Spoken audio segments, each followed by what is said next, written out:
Welcome to our workshop, Creating a Documentary of Your Cruise. There are two elements involved in making a documentary. The first is shooting or recording images and sound and music and things like that. And the second is editing. So let's start off with the shooting or the photography. You can take pictures, as you know, with an iPhone, but I like to use a regular video camera, and many of you have brought this video camera or a camera like this on the cruise. I always like to use a tripod, and many of you probably did not bring tripods aboard. But if you don't have a tripod, lean against the wall or something to try to keep your image steady, because there's nothing that speaks like professionalism as a steady shot. So if you have a tripod, you set it up, and there are several things you can do with it. One of the things you want to do is interview your fellow travelers. We all have tables where we sit around at dinner and lunch and meet each other, and you probably have already met by now some interesting, articulate people that you might want to interview, because you will keep their memories fresh if you do that. So find a nice, quiet spot on the ship or when you're on a shore excursion.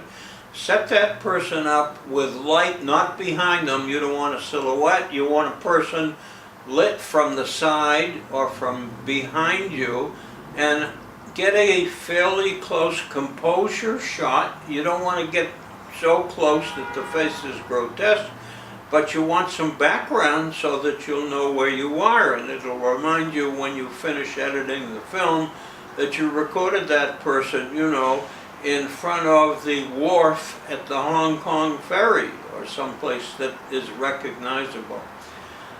When you interview a person, I always try, most cameras have a little red dot that go on, a little light that informs you and the person being shot that the camera is on. I like to obliterate that. Take a little bit of gaffer tape and just cover that light so that the person isn't being told, we're shooting you, you know, you are being recorded. It just will loosen the person up just a little bit.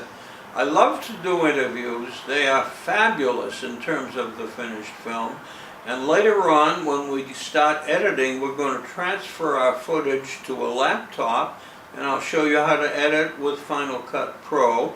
And you can add titles, you can add music, you can add all kinds of things to enhance your film, and not do what many people have done. I've been on voyages, or people have come back afterwards and said, let me show you my pictures, and then you sit for 6 hours watching unedited material, most of which is boring as all hell. You don't want to do that.